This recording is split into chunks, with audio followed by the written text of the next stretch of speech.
পাক সাল্লাল্লাহু আলাইহি ওয়াসাল্লামকে পাওয়ার পরে তারা তারপরও বলতো যে আমরা দুনিয়ার কোন নবীর নবুয়তকে বিশ্বাস করি না, আমরা একমাত্র আল্লাহকে বিশ্বাস করি।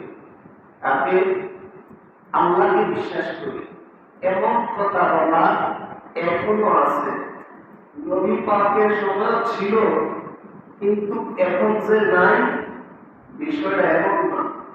এখনো আছে যে আমরা একমাত্র আল্লাহকে বিশ্বাস করি, আর কোনো কাউকে বিশ্বাস করি না। এবং শুধু আল্লাহকে আমরা মানি, আর কোনো নবীর প্রয়োজন নাই, অন্য কিতাব মানার প্রয়োজন নাই, শুধু একমাত্র কোরআন মানে। শুধু এই কথা বললেই শুধু ইমানদার হইতো, এই কথা বললেই শুধু আল্লাহ মানা হইতো, তাহলে আল্লাহ এই আয়াতটা নাযিল করতেন না। নাযিল করেছেন কেন দেখেন। তখন তারা বলে নবী পাকের সাহাবী হয়ে এবং কি নবীর যুগে নবীর সামনে থেকে তারা বলে কোন নবীর নবুয়ত আমরা মানি না। মানি কাকে? আল্লাহকে। কাকে? আল্লাহকে।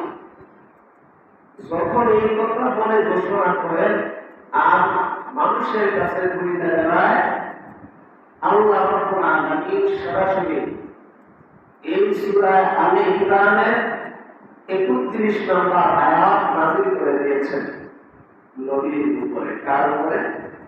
নবীর উপরে নাযিল করে দিয়েছেন। যখন নাযিল করলেন, নাযিল করে থামল নয়, এবার জানিয়ে দিতেছেন হাবিব আপনি জানায় দেন কাদেরকে? তাদেরকে জানান যারা অমান্য করে, যারা অমান্য করে, যারা মানতে চায় না। কি মানে না? আমার নবুয়ত, আমার নবুয়তে আমি নবুয়ত যাকে ইচ্ছা দান করি, আর সেই নবুয়ত দান করার পরে যারা নবী হয় তাকে যারা মান্য করে না, তাকে যারা মান্য করবে না, তারা মুশরিক, তারা বেঈমান না কাফের, এটা কোনো আমার কিছু যায় আসে না, তবে তারা কখনো ঈমানদার না। আচ্ছা, এবার দেখেন, শুধু এই কথা বলে নবী আসার আগে বলছেন না পরে বলছেন? নবী আসার পরে, কারণ কোরআন নাযিল হয়েছে নবী আসার পরে। এখন কি আমি বলবো যে আয়াত যখন নাযিল হয়েছে, কোরআন যখন নাযিল হয়েছে, তাহলে ওই দিন থেকে নবী হয়েছে? নবী তখন থেকে নবুয়ত পাইছে এমন কথা না। নবী নবুয়ত পাইছে তখন অন্যান্য আদম থেকে শুরু করে যত নবী রাসূল রয়েছেন তাদের নবুয়তই আল্লাহ প্রকাশ করেছেন এবং দুনিয়াতে আসার পরে তাদের নবুয়ত দিয়েছেন। কিন্তু তাদের নবুয়তের ডায়েরি আল্লাহ পৃথিবী সৃষ্টি করার আগে আল্লাহ ডায়েরির মধ্যে লিখিত ছিলেন। শুধু আমাদের নবীর নবুয়ত যে আল্লাহ ডায়েরিতে লিখিত ছিল বিষয়টা এমন না, তবে প্রত্যেকটা নবীদের নবুয়ত আল্লাহ ডায়েরিতে লেখা ছিল। কিন্তু আমার আপনার নবী ব্যতীত যত নবী রয়েছেন সকল নবীদের নবুয়ত প্রকাশ এবং নবুয়ত পাওয়ার প্রাপ্ত দুনিয়ার জমিনে আসার পরে। আর আমার আর আপনার যিনি নবী, যিনি আপে মাওলা, যিনি তাজদারে মদিনা, যিনি সরকারে কায়নাত, যিনি দু জাহানের বাদশা, যিনি না হলে পৃথিবীর আসমান এবং জমিন, যিনি না হলে পৃথিবীর লাউহে মাহফুজ থেকে পর্যন্ত কোনো কিছুই সৃষ্টি হতেন না। আল্লাহই তো আল্লাহ তাজাল্লিয়া নিজের প্রশংসিয়া কখনো প্রকাশ হইতেন না। তিনি হচ্ছেন নবী নূর আলা নূর, নবী মুহাম্মদুর রাসূলুল্লাহ সাল্লাল্লাহু আলাইহি ওয়াসাল্লাম। তাহার নবুয়ত নয়, তাহার নবুয়ত এই দুনিয়ায় নয়, তাহার নবুয়ত ওই সর্বপ্রথম যিনি আল্লাহই তো প্রকাশ পাইবে তখন থেকে শুরু করে এখনো পর্যন্ত তিনি নবী, তখনও তিনি নবী, প্রকাশ পাওয়ার আগ থেকে তিনি নবী হয়ে এই দুনিয়ার জমিনে উম্মতে মুহাম্মদ হিসেবে নবুয়ত শুধু তাই এখানে প্রকাশ না, ওই প্রথম থেকে শুরু করে পর্যন্ত তিনি নবী ছিলেন, নবী থাকবেন এবং তারপরে আর কোনো নবীও আসবে না। কিন্তু এর ব্যাখ্যাতে শুধু বলে কেউ যে কুল ইন কুনতুম তুহিব্বুনাল্লাহ ফাত্তাবিউনি ইউহিব্বুকুমুল্লাহ, শুধু একমাত্র বেদিনদের উপর আল্লাহ তাআলা নাযিল করেছেন এবং না, বেদিনদের উপরে নাযিল করলেন কেন? আল্লাহ বলছেন যে অমান্য করে, এবার যদি আপনি মুসলমান হয়ে অমান্য করেন তাহলে কিন্তু এরা বলা যাবে না যে আল্লাহ বেদিনদের উপরে আল্লাহ আয়াত নাযিল করছে। আল্লাহ আয়াত নাযিল করছে বেদিনদের উপরে, বেদিন ছিলেন ওই সময়, কিন্তু এখনো যারা অমান্য করে রাসূল পাইয়া রাসূলকে এক সেকেন্ডের জন্য অমান্য করতে চায়, তাহলে তাদের কখনো কি হবে না? ঈমানদার হতে পারবে না।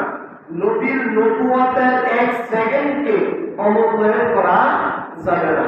অতএব বোঝা গেল নবীর সর্বপ্রথম শুরু থেকে শেষ পর্যন্ত, প্রথমেও তিনি নবী, শেষও তিনি নবী, এবং আখিরি জমানার নবী থেকে শুরু করে অর্থাৎ এরপরে আর কোন নবীও আসবে না, এটাও ঘোষণা করা হয়েছে। তাহলে বোঝা গেল তিনি প্রথম নবী, তিনি শেষ নবী। তার মাঝখানে যিনি আইছে এটি ছিল আল্লাহর যেই ইত্তেবা, আল্লাহর হাবিবের যে মুজিজা, এটা প্রকাশ করার জন্য, এটাকে প্রকাশ করার জন্য। এটা শুধু প্রকাশ না হতো তাহলে রাসূলের শান ও মান বুঝাইতে পারতেন না। এই বুঝানোর জন্য নবীর আগে আরো নবীদেরকে নবুয়ত দেওয়া হয়েছে। তবে নবুয়ত তাদের দুনিয়ার জমিনে দেওয়া হয়েছে, আমাদের নবীর বেলায় ভিন্ন হয়ে দাঁড়ালো। এই জন্য এখন দেখেন কুল ইন কুনতুম তুহিব্বুনাল্লাহ ফাত্তাবিউনি ইউহিব্বুকুমুল্লাহ ওয়া ইয়াগফির লাকুম যুনুবাকুম ওয়াল্লাহু গফুরুর রহিম। হে হাবিব, আপনি তাদেরকে জানায়া দেন, আপনি তাদেরকে বলেন, যদি তোমরা আল্লাহকে ভালোবাসতে চাও, তাকে আল্লাহকে ভালোবাসতে চাও, আমরা আল্লাহকে ভালোবাসতে চাই কি চাই না? চাই। যদি আল্লাহকে ভালোবাসতে চাই তাহলে আল্লাহ এই আয়াতের মধ্যে বলতেছেন, আমি এতক্ষণ বলছিলাম শানে নজুল, এই জন্য হয়তো মিল পাইলেন না, এটা হচ্ছে অর্থ ব্যাখ্যা, আর এতক্ষণ ছিল শানে নজুল, অর্থাৎ এই আয়াতটা ওই সময় তাদের জন্য নাযিল হয়েছে। কিন্তু আয়াতটা ব্যাখ্যা তারা কি বলতেছেন? ব্যাখ্যা তারা বলতেছেন কুল ইন কুনতুম, হে হাবিব আপনি বলেন, আপনি জানায়া দেন কাদেরকে? আপনার উম্মতদেরকে, কুনতুম তুহিব্বুনাল্লাহ, যদি তোমরা আল্লাহকে ভালোবাসতে চাও, ইউহিব্বুকুমুল্লাহ ওয়া ইয়াগফির লাকুম যুনুবাকুম ওয়াল্লাহু গফুরুর রহিম। তাহলে তোমরা আমাকে অনুসরণ এবং অনুগ্রহণ করো, আমাকে অনুসরণ অনুগ্রহণ করো। যদি আমাকে অনুসরণ অনুগ্রহণ করো তাহলে তোমরা আল্লাহকে পাইতে পারবে, তোমরা আল্লাহকে সহজে পেয়ে যাবে। কারণ যদি আমাকে অনুসরণ অনুগ্রহণ করো তাহলে তোমরা আল্লাহকে পাইবে, আর আল্লাহকে যদি পাও তাহলে তোমরা পাপের যে পাপগুলো রয়েছে এই পাপগুলোকে তোমরা মোচন করতে, তোমরা ক্ষমা পাইতে একটা উসিলা হয়ে যাবে। আর তোমরা এই আয়াত অনুসরণে যদি আমাকে অনুসরণ অনুগ্রহণ করো, আল্লাহকে ভালোবাসতে চাইয়া আমাকে ভালোবাসো, আর তাহলে আল্লাহ তো পাইবেই, আর তার সাথে সাথে করে আল্লাহ তোমাদেরকে ক্ষমা, আল্লাহ হচ্ছেন ক্ষমাশীল, আল্লাহ তোমাদেরকে ক্ষমা করে দিবেন। তাহলে আমরা তো ক্ষমা চাই না? যদি আমরা ক্ষমা চাই তাহলে আল্লাহ বলতেছেন, যদি তোমরা ক্ষমা পাইতে চাও তাহলে তোমরা কি করো? রাসূলকে আগে ভালোবাসো। এখন ওই যে আমি সর্বপ্রথম বলছিলাম, দেখেন মিলে কিনা, এখন আমি যদি বলি যে আল্লাহকে পাইতে চাইলে আল্লাহর ইবাদত করি, বন্দেগী করি, নামাজ পড়ি, কোরআন পড়ি, এটাই যথেষ্ট, আর কোনো কিছু প্রয়োজন নাই, তাহলে এটা বললে কি আল্লাহ পাওয়া যাবে? আল্লাহ পাওয়া যাবে না। আল্লাহ পাওয়া যাইতেছে কিভাবে? বলতেছে তোমরা কি করো? আমার হাবিবকে ভালোবাসো, আমার হাবিবকে মহব্বত করো। যদি তোমরা অনুসরণ অনুগ্রহণ করো তাহলে তোমরা কি করতে পারবে? ইমানদার হতে পারবে, আর তোমরা আমাকে ভালোবাসতে পারবে। আর যখন তোমরা আমাকে আমাকে ভালোবাসবে, আমার ভালোবাসা পেয়ে যাইবা, তখন আমি আল্লাহ কি করব? আমি ক্ষমাশীল, দয়ালু। তাহলে আমি আল্লাহ যাকে চাইবো ক্ষমা করে দিতে পারবো। এই জন্য হাবিব বলেন, এ দুনিয়ার সমস্ত মুমিন মুসলমান সহ যারা উম্মত নরনারী রয়েছে সকলকে আল্লাহ হাবিব জানায় দেয়, তোমরা আমার আল্লাহকে ভালোবাসতে চাইলে, আল্লাহকে মহব্বত করতে চাইলে আমাকে অনুসরণ অনুগ্রহণ করো। শুধু তোমরা আমাকে অনুসরণ অনুগ্রহণ করো, তাহলে তোমরা আল্লাহ পাইবে। এখন বলেন, যদি হাবিব যদি এই কথা বলে, আল্লাহ যদি আয়াত দ্বারা এই কথা বলে, এখন আমি কি তার দুশ্মনী করে তার বন্ধ করতে পারবো? তার অনুসরণটা কি, অনুগ্রহণটা কি, তাকে কিভাবে অনুসরণ করতে হবে, তাকে কিভাবে অনুগ্রহণ করতে হবে, তার ভালোবাসা কিভাবে গাইতে হবে? এবার রাসূল বলেন, তো যদি তোমরা আমার ভালোবাসা মহাব্বত চাও, আল্লাহ বলছিলেন আমাকে পাইতে চাইলে আমার হাবিবকে ভালোবাসো। এবার রাসূল বলেন, যদি তোমরা আমাকে পাইতে চাও, যদি তোমরা আমার ভালোবাসা চাও, যদি তোমরা আমার অনুসরণ করো, তাহলে তোমরা আমার আহলে বায়াতকে অনুসরণ অনুগ্রহণ করো। জোরে বলা যাবে কি সুবহানাল্লাহ? কাকে? আল্লাহ রাসূল বলতেছেন, যদি আমাকে তোমরা পাইতে চাও, আমাকে মহব্বত করতে চাও, তাহলে তোমরা আমার আহলে বায়াতকে ভালোবাসো। আহলে বায়াতকে ভালোবাসলে, পাকে পঞ্জাতনকে ভালোবাসলে, তাহলে কি হয়ে যাবে? আমাকে ভালোবাসা হবে, আমাকে পাওয়া বড় সহজ হয়ে যাবে। এবার রাসূলের হাদিস, এতক্ষণ ছিলেন তাফসীর, এখন দেখেন রাসূলের হাদিসটা। রাসূল বলতেছেন, যদি তোমরা আমাকে পাইতে চাও, তাহলে আমার আহলে বায়াতকে ভালোবাসো। এখন আহলে বায়াত কি পাইছি? পাই নাই। তাহলে তাদেরকে মহব্বত করবো কিভাবে? আহলে বায়াত একত্র নাই। পাকে পঞ্জাতন রাসূলের যে পাকে পঞ্জাতন ছিলেন তারা তো এখন নাই। তাইলে তাদেরকে অনুসরণ অনুগ্রহণ করবো কিভাবে?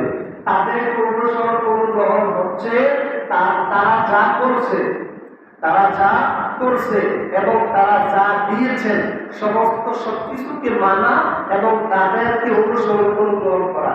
এবার তাদেরকে অনুসরণ অনুগ্রহণ কিভাবে করব?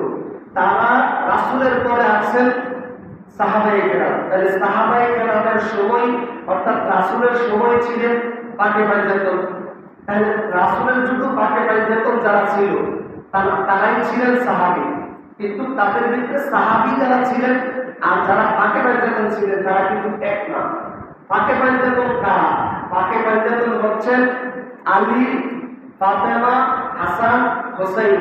আলী, ফাতেমা, হাসান, হোসেন আর রাসূল সহকারে এই হলেন পাঁচজন। এই হলে পাকে পঞ্জাতন। এই পাকে পঞ্জাতন যারা মহব্বত করবে, যারা ভালোবাসবে, তারা শুধু ভালোবাসার অনুগ্রহণ করে, তারাই হচ্ছে আকীদায়ে আহলে সুন্নাহ। তারাই হচ্ছে আকীদায়ে আহলে সুন্নাহ। তাই আকীদায়ে আহলে সুন্নাহ যারা শুধু মুখে দাবি করবে আর কাজে বন্দানি করবে, এটা কিন্তু আহলে সুন্নাহ না।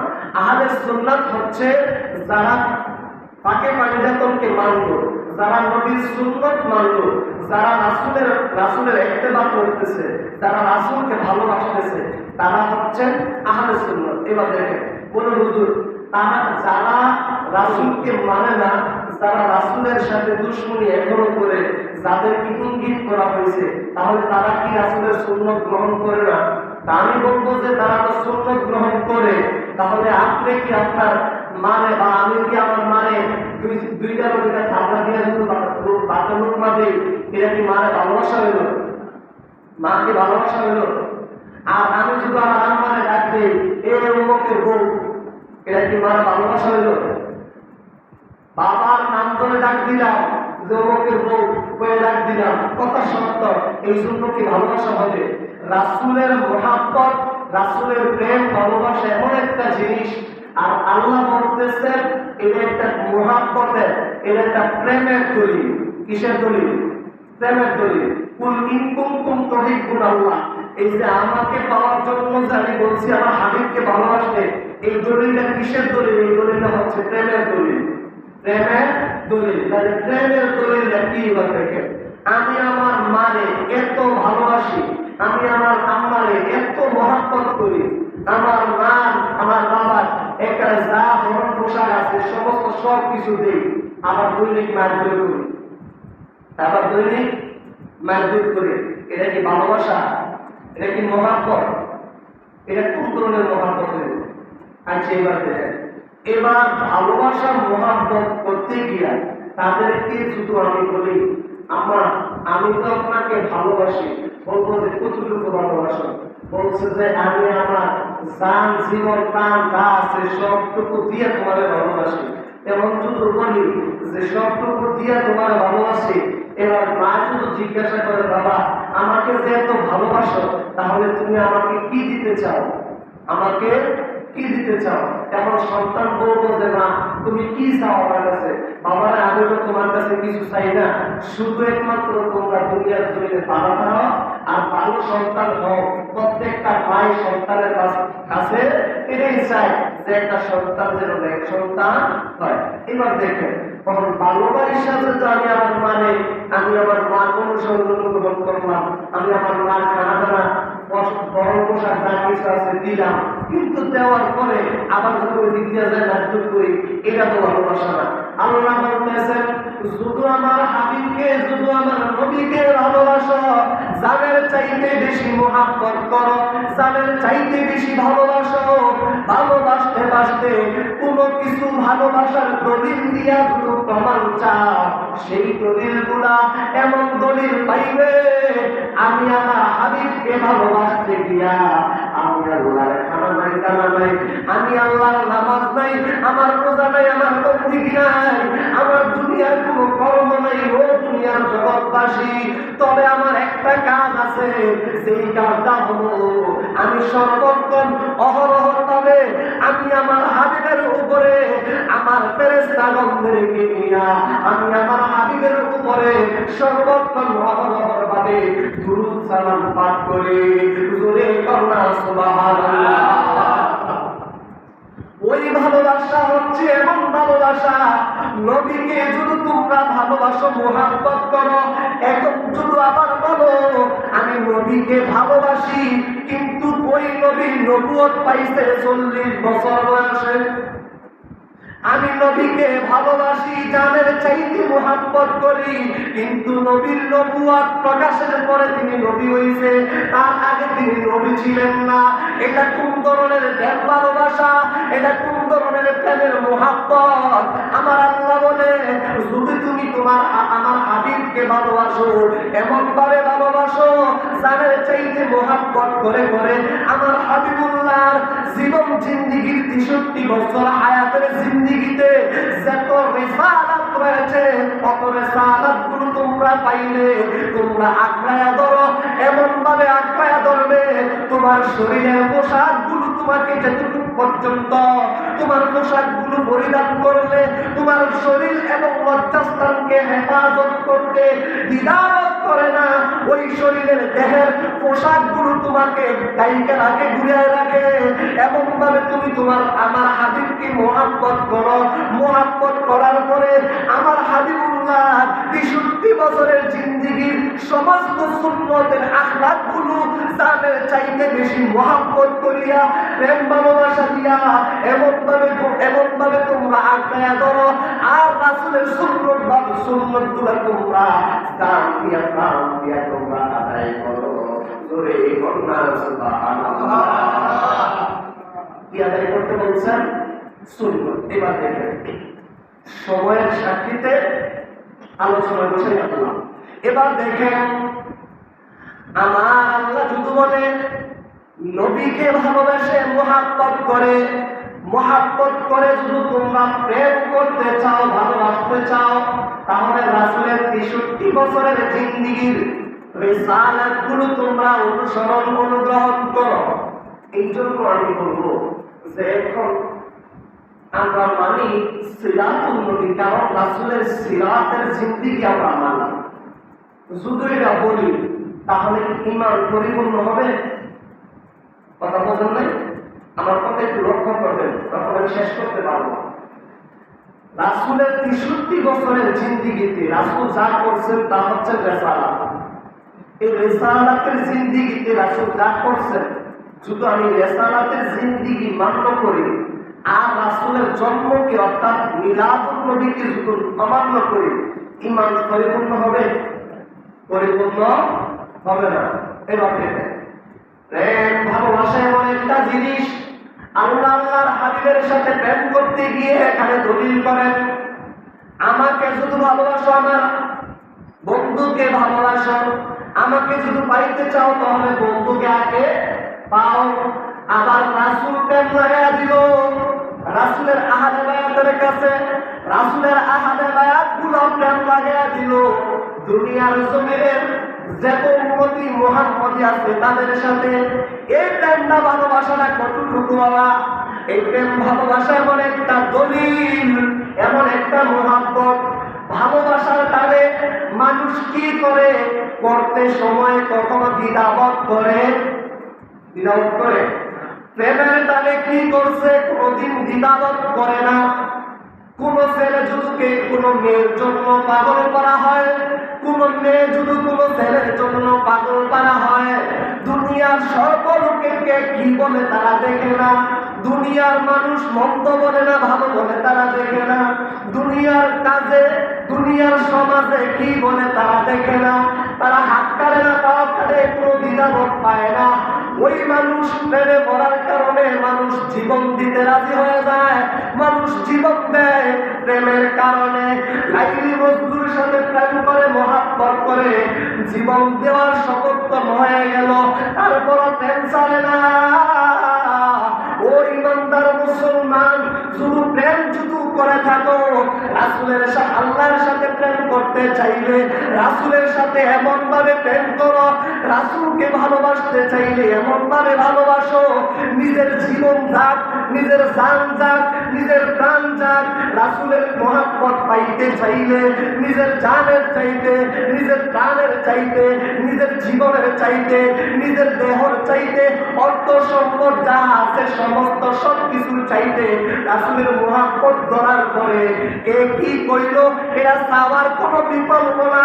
আমার দরকার আমার রাসূলের প্রেম, আমার দরকার আমার রাসূলের মহব্বত, আমার দরকার আমার রাসূলকে পাওয়া, আমার দরকার আমার আল্লাহকে পাওয়া।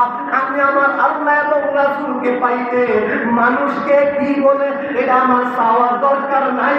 আমাকে পাগল বলবে, কেউ আমাকে ভক্ত বলবে, কেউ আমাকে অনেক কিছু বলে গালিগালাজ করবে, তাতে আমার কোনো কিছু আসে যায় না।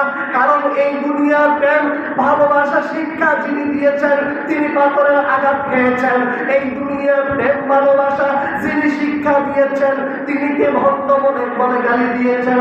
এই দুনিয়ার প্রেম ভালোবাসা যিনি শিক্ষা দিয়েছেন তিনি মাথার ভেতর আঘাত পেয়েছেন, শুধু মাথা নয় পাথরের আঘাত খাইতে খাইতে রাসূলের পুরো দেহের রক্তের দীপ্ত হয়ে পাও মুবারকের জুতা মুবারক গুলা রক্তের সাথে লাইগা গেলেন, মাথা মুবারকের টুপি মুবারক এবং পাগড়ি মুবারক গুলা মাথার সাথে লেগে গেলেন। তারপর রাসূল উম্মতের প্রেম ভালোবাসা কখনো ছাড়ে না, কখনো ছাড়ে না। তাহলে আপনারা রাজাকে এলাকাবাসী ইমানদার মুসলমান মুখে নয় অন্তরে দাবি করে এবং কি রাসূলকে প্রাণের চাইতে মুহাব্বত করতে চাই কি চাই না? চাই কি চাই না? আল্লাহ রাব্বুল আলামিন যেন আমাদের সকলের জানের চাইতে প্রাণের চাইতে যেন রাসূলকে মুহাব্বত করতে পারি, রাসূলের সুন্নাত, রাসূলের আকীদা যেন আমরা প্রাণ দিয়ে মুহাব্বত করে যেন ধরতে পারি। আল্লাহ যেন কবুল করে সকল বলেন আমিন।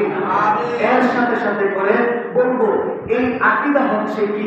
রাসূল যে সুন্নাতগুলো বলেছেন, এবার আমি শেষ করছি এখনই, যে রাসূল, আমরা যে রাসূলকে মুহাব্বত করব কি দিয়ে? সর্বপ্রথম হচ্ছে রাসূলকে পাওয়ার পরে সর্বপ্রথম ঈমানের ক্ষেত্রে হচ্ছে সর্বপ্রথম নামাজ, সর্বপ্রথম নামাজ, তারপরে বছরের রোজা, তারপরে যাদের উপরে ফরজ হয় বছরে একবার হজ, যাদের উপরে ফরজ হয় যাকাত, কিন্তু সবার উপরে হজ এবং যাকাত ফরজ না। তবে নামাজ এবং রোজা সকলের উপরে ফরজ, পর্দা সকলের উপরে ফরজ। এটুকু যদি আমরা মেনে তারপরে এটা হচ্ছে ঈমান, ঈমানের পরে ফরজ, ঈমানের পরে ফরজ, যেটা আল্লাহ দাবিদার, আল্লাহ যেটা দাবি করেছেন। এবার দেখেন রাসূলের সুন্নাত কি? রাসূলের সুন্নাত হচ্ছে রাসূলের 63 বছরের হায়াতে জিন্দেগিতে রাসূল যা করছেন, রাসূল যা করছেন তা শুধু আমরা করি, এটা হচ্ছে সুন্নাত। রাসূল কি করছেন এবং রাসূল কোন কথাটা দেখিয়েছেন, এটা মানতে গেলে আমরা সুন্নাত আদায় করব। তবে ফরজ আদায় করার পরে সুন্নাত মানতে হবে। আবার ফরজ ছাইড়া দিয়া ওই গায়ের পরনের লুঙ্গি খুললা 13 হাতে পাগড়ি বানায় মাথা পাগড়ি বাঁধার কথা বলছে না। রাসূলের সুন্নাত হচ্ছে নিচের ফরজগুলো ঠিক রাখার পরে মাথার সুন্নাত, মাথার টুপি পরিধান করা এবং কি পাগড়ি পরিধান করা, এটা রাসূলের সুন্নাত। রাসূলের সুন্নাত হচ্ছে জুব্বা গায়ে দেওয়া, এটা রাসূলের সুন্নাত। রাসূলের সুন্নাত হচ্ছে মুখে দাড়ি রাখা, এটা রাসূলের সুন্নাত। কিন্তু এক মুষ্টি দাড়ির পরে এরপরে দাড়ি বড় করা, এটা হচ্ছে সুন্নাত। আর যাদের দাড়ি নাই তাদেরকে দাড়ি রাখা, অর্থাৎ দাঁড়িয়ে আছে কিন্তু রাখে না, এটা হচ্ছে ওয়াজিব। কোন কোন ক্ষেত্রে ওয়াজিব, এই জন্য দাঁড়িয়ে রাখতেই হবে। আর রাসূলের সুন্নাত হচ্ছে এক মুষ্টি হওয়ার পর তারপরে যেটা আমরা রাখলাম সেটা হচ্ছে সুন্নাত। এরপরে দেখেন মেসওয়াক করা, এটা রাসূলের সুন্নাত। তারপরে কি বিলাসগুলো ব্যবহার করা, এটা রাসূলের সুন্নাত। দস্তরখান বিছিয়ে খাওয়া দাওয়া খাওয়া, এটা রাসূলের সুন্নাত। দুই হাঁটু উঠে বসে খাওয়া দাওয়া খাওয়া, এটা রাসূলের সুন্নাত। মানুষকে শ্রদ্ধা করা, এটা রাসূলের সুন্নাত। সালামের জবাব দেওয়া, এটা মানুষকে আগে আগে সালাম দেওয়া, এটা রাসূলের সুন্নাত। মানুষের সাথে ভালো ব্যবহার করা, এটা রাসূলের সুন্নাত।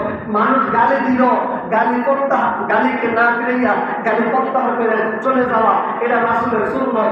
মানুষকে দেখে মানুষের সাথে সালাম দিয়া হাসি মুখে কথা কওয়া, এটা রাসূলের সুন্নাত। যেটুকু যা কিছু সুন্নাত বললাম, আল্লাহ রাব্বুল আলামিন তার চাইতে অধিক পরিমাণে আরো যে সুন্নাতগুলো রয়েছে সমস্ত সুন্নাতগুলো মেনে এবং জেনে সকলকে আমল করার জন্য তৌফিক দান করে। সকল বলেন আমিন।